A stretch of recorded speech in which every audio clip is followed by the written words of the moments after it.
The Spy by James Fenimore Cooper. Chapter 20. Flatter and praise, commend, extol their graces. Though ne'er so black, say they have angels' faces. That man who hath a tongue, I say, is no man, if with that tongue he cannot win a woman.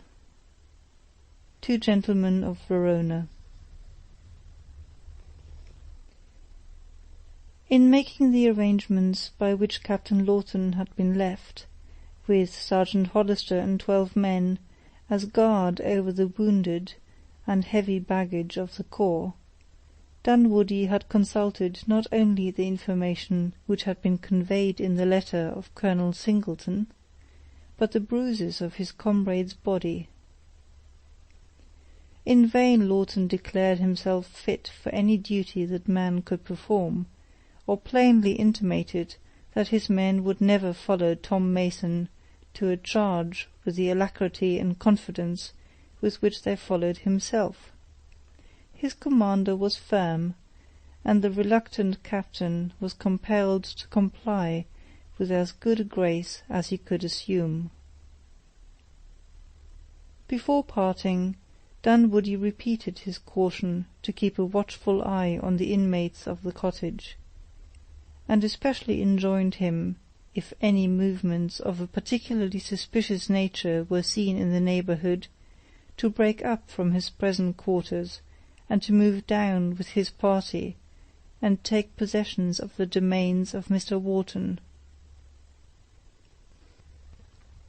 A vague suspicion of danger to the family had been awakened in the breast of the Major by the language of the pedlar, although he was unable to refer it to any particular source, or to understand why it was to be apprehended.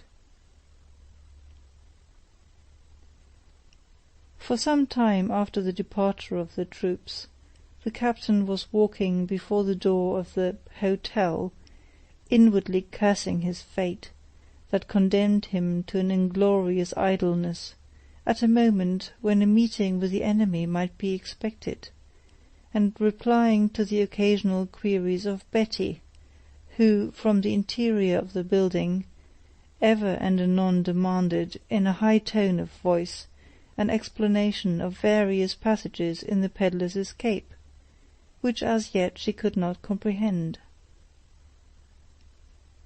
At this instant he was joined by the surgeon, who had hitherto been engaged among his patients in a distant building, and was profoundly ignorant of everything that had occurred, even to the departure of the troops.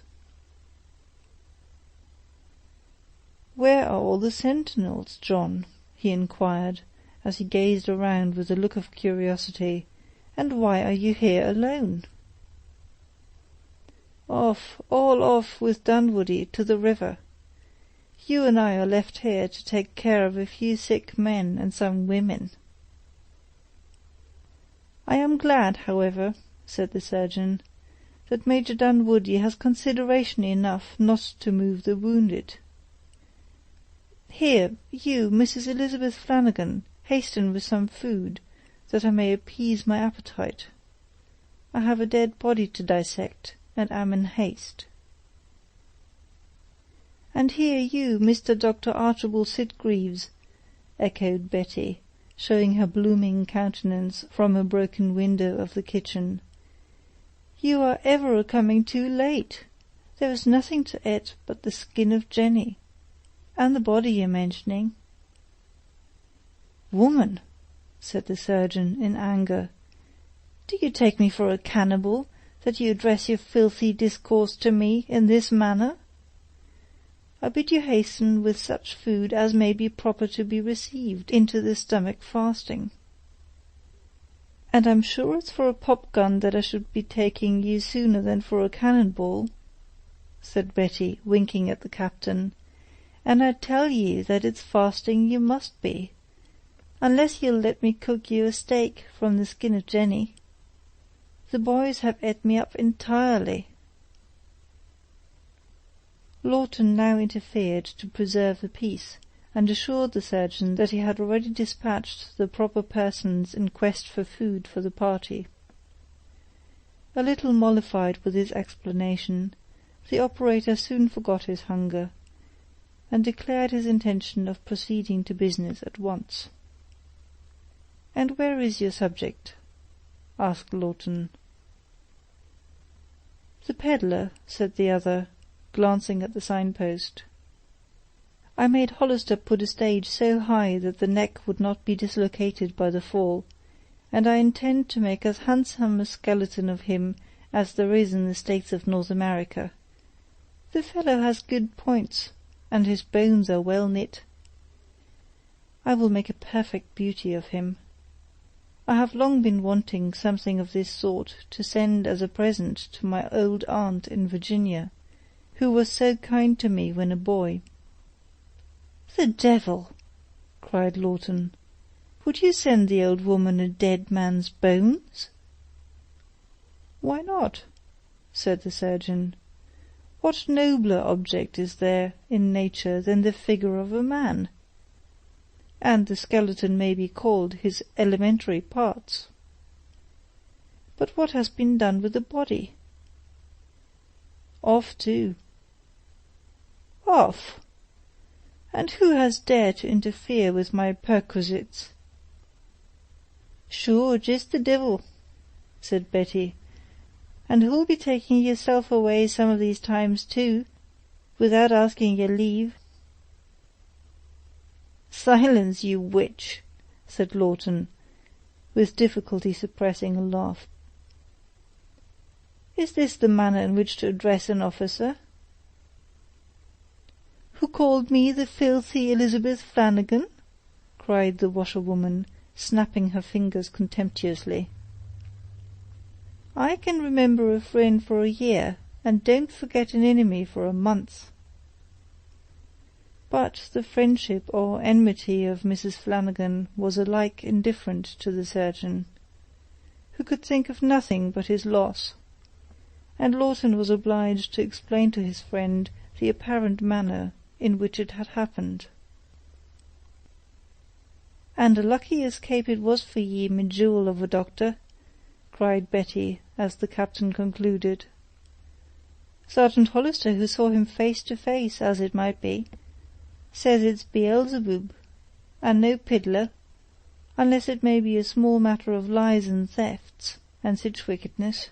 Now a pretty figure you would have been in cutting up Beelzebub, if the Major had hanged him.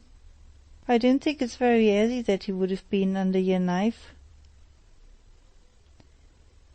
Thus doubly disappointed in his meal and his business, Sitgreaves suddenly declared his intention of visiting the Locusts, and inquiring into the state of Captain Singleton.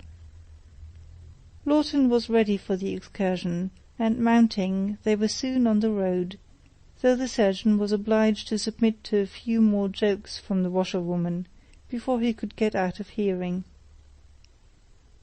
For some time the two rode in silence, when Lawton, perceiving that his companion's temper was somewhat ruffled by his disappointments and Betty's attack, made an effort to restore the tranquillity of his feelings. "That was a charming song, Archibald, that you commenced last evening, when we were interrupted by the party that brought in the pedlar," he said. "The allusion to Galen was much to the purpose." "I knew you would like it, Jack, when you had got the fumes of the wine out of your head. Poetry is a respectable art, though it wants the precision of the exact sciences, and the natural beneficence of the physical. Considered in reference to the wants of life, I should define poetry as an emollient, rather than as a succulent.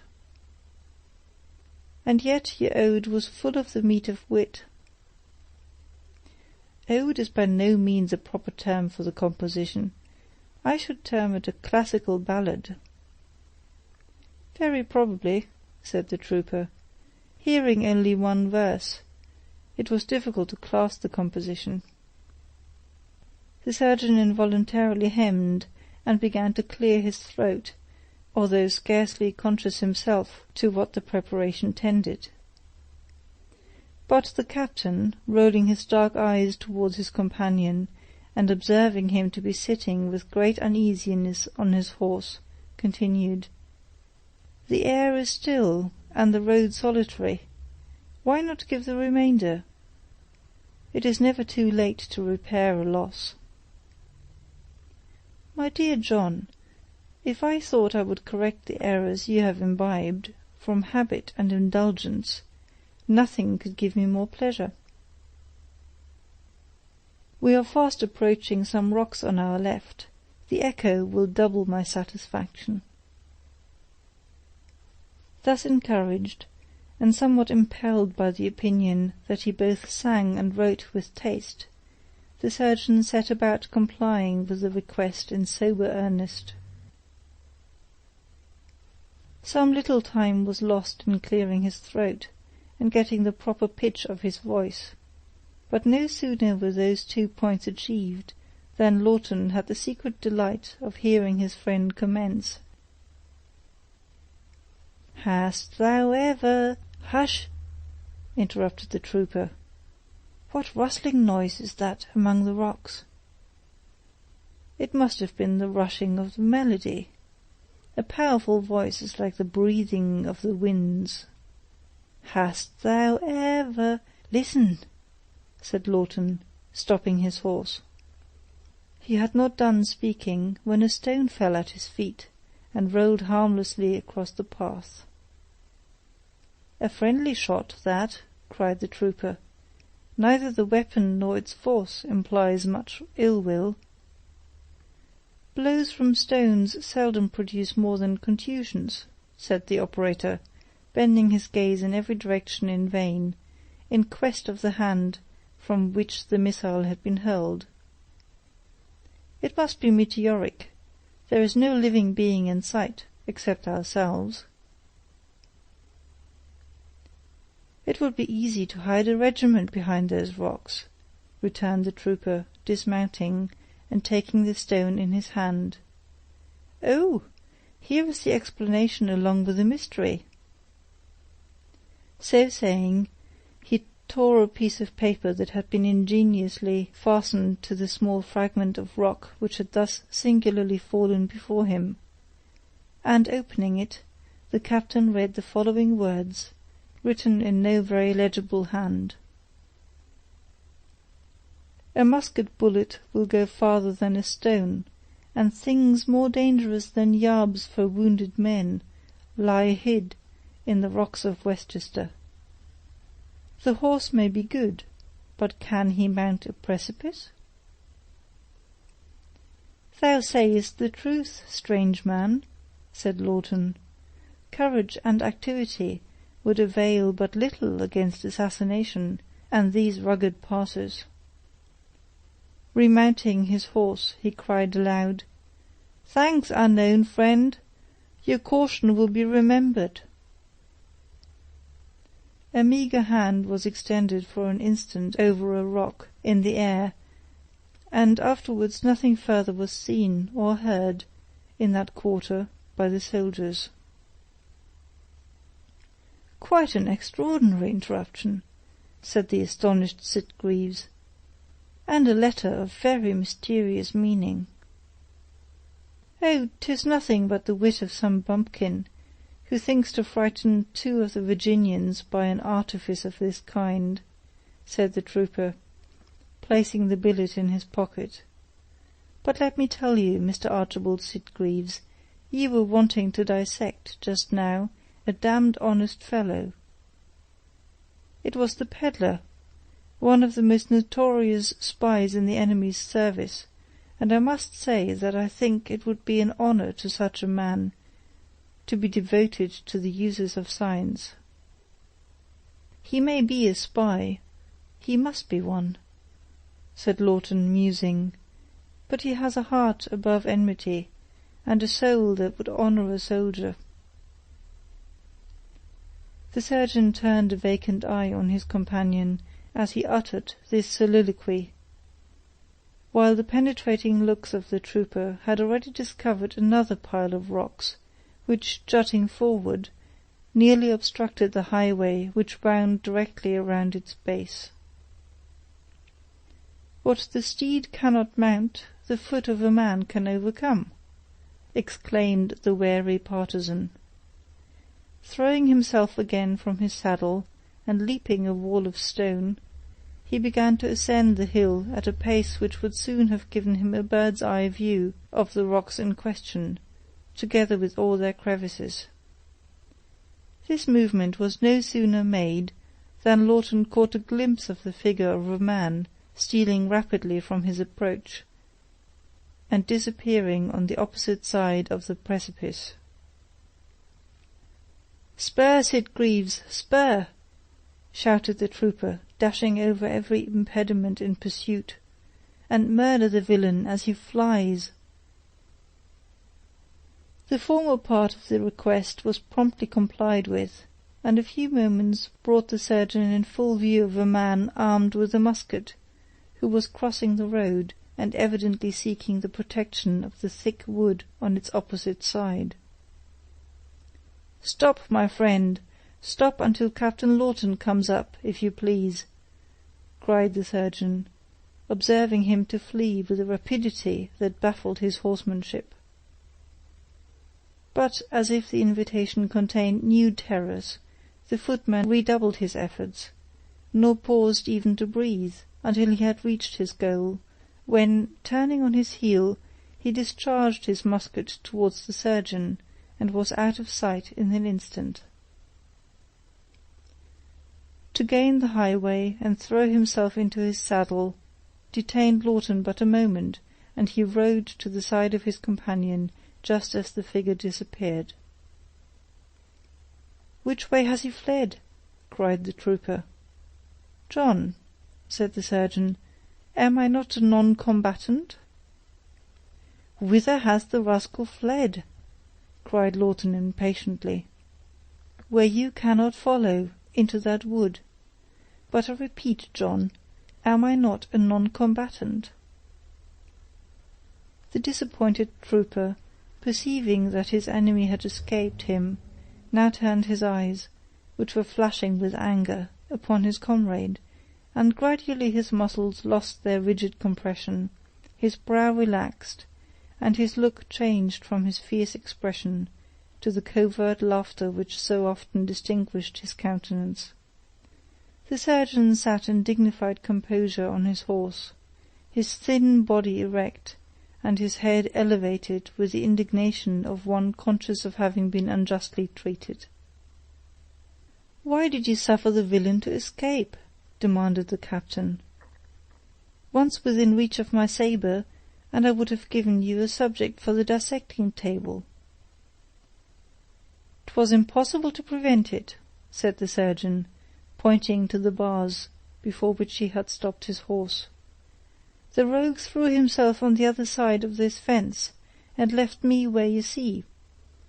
Nor would the man in the least attend to my remonstrances, or to an intimation that you wished to hold discourse with him. He was truly a discourteous rascal, but why did you not leap the fence, and compel him to a halt? You see but 3 of the bars are up, and Betty Flanagan could clear him on her cow." The surgeon, for the first time, withdrew his eyes from the place where the fugitive had disappeared, and turned his look on his comrade. His head, however, was not permitted to lower itself in the least, as he replied, "I humbly conceive, Captain Lawton, that neither Mrs. Elizabeth Flanagan nor her cow is an example to be emulated by Dr. Archibald Sitgreaves. It would be but a sorry compliment to science to say that a doctor of medicine had fractured both his legs by injudiciously striking them against a pair of bar-posts." Without speaking, the surgeon raised the limbs in question to a nearly horizontal position, an attitude which really appeared to bid defiance to anything like a passage for himself through the defile, but the trooper, disregarding this ocular proof of the impossibility of the movement, cried hastily, Here was nothing to stop you, man.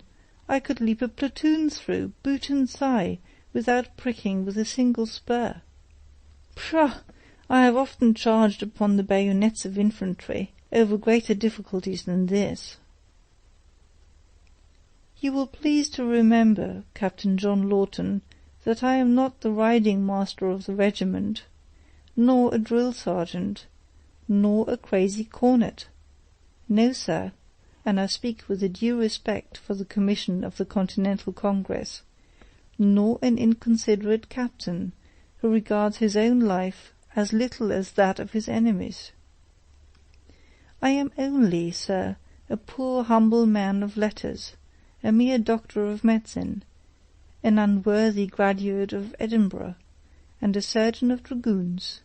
Nothing more, I do assure you, Captain John Lawton." So saying, he turned his horse's head towards the cottage, and recommenced his ride. "Aye, you speak the truth," muttered the dragoon. "Had I but the meanest rider of my troop with me, I should have taken the scoundrel, and given at least one victim to the laws. But, Archibald, no man can ride well who straddles in this manner like the Colossus of Rhodes. You should depend less on your stirrup, and keep your seat by the power of the knee."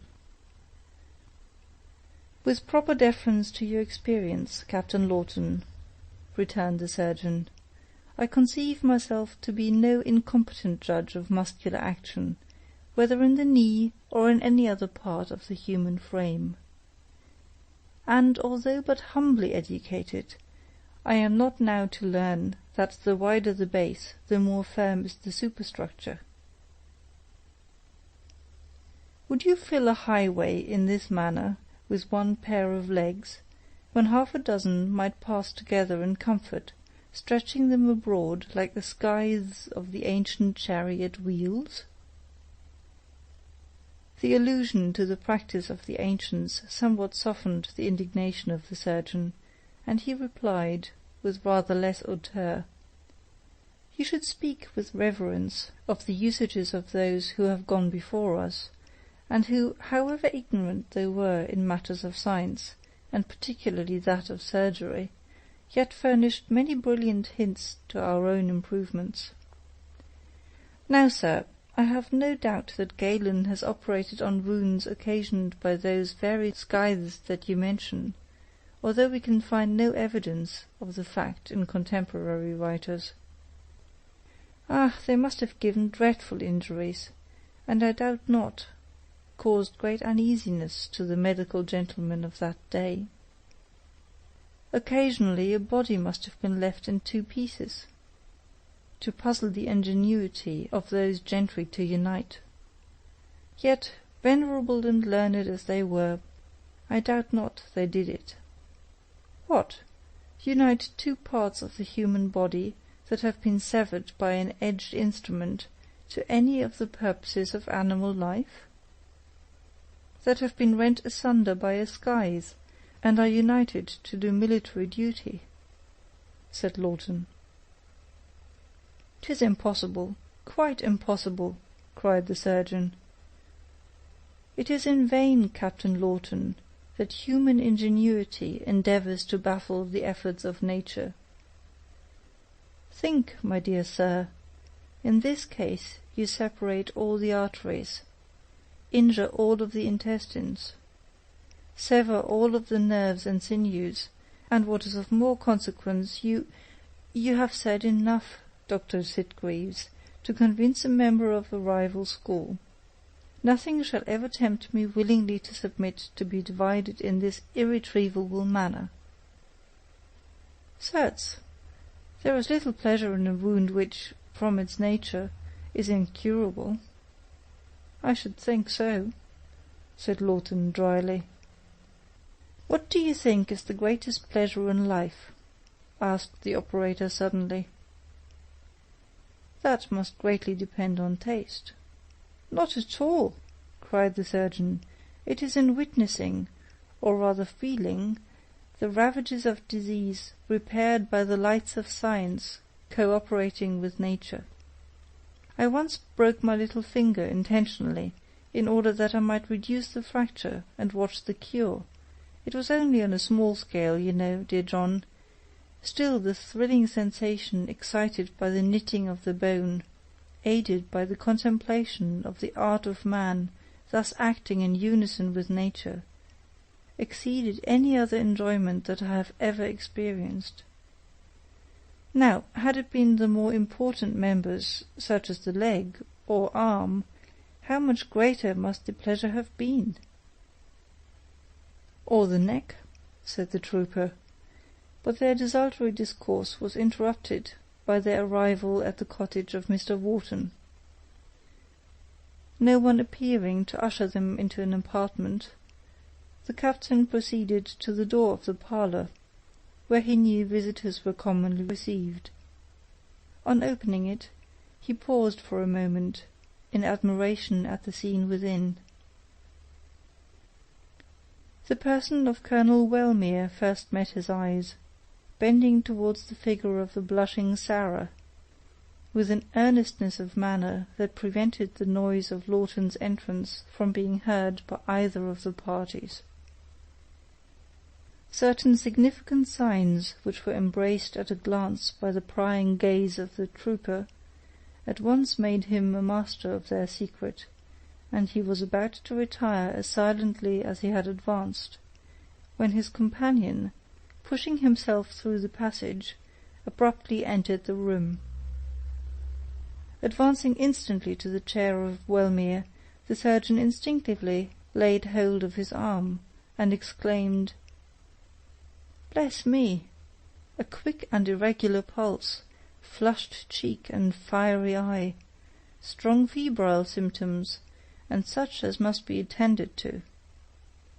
While speaking, the doctor, who was much addicted to practising in a summary way, a weakness of most medical men in military practice, had already produced his lancet, and was making certain other indications of his intentions to proceed at once to business.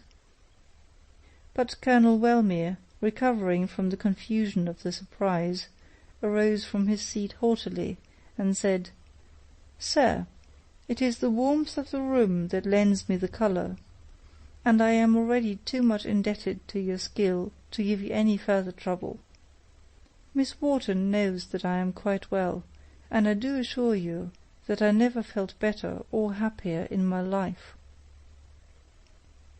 There was a peculiar emphasis on the latter part of this speech, that, however it might gratify the feelings of Sarah, brought the colour to her cheeks again, and Sitgreaves, as his eyes followed the direction of those of his patient, did not fail to observe it. "Your arm, if you please, madam," said the surgeon, advancing with a bow. "Anxiety and watching have done their work on your delicate frame, and there are symptoms about you that must not be neglected." "Excuse me, sir," said Sarah, recovering herself with womanly pride, "the heat is oppressive, and I will retire and acquaint Miss Peyton with your presence." There was but little difficulty in practising on the abstracted simplicity of the surgeon, but it was necessary for Sarah to raise her eyes to return the salutation of Lawton, as he bowed his head nearly to a level with the hand that held open the door for her passage. One look was sufficient. She was able to control her steps sufficiently to retire with dignity. But no sooner was she relieved from the presence of all observers than she fell into a chair and abandoned herself to a feeling of mingled shame and pleasure. A little nettled at the contumacious deportment of the British colonel, Sitgreaves, after once more tendering services that were again rejected, withdrew to the chamber of young Singleton, whither Lawton had already preceded him. Chapter 20.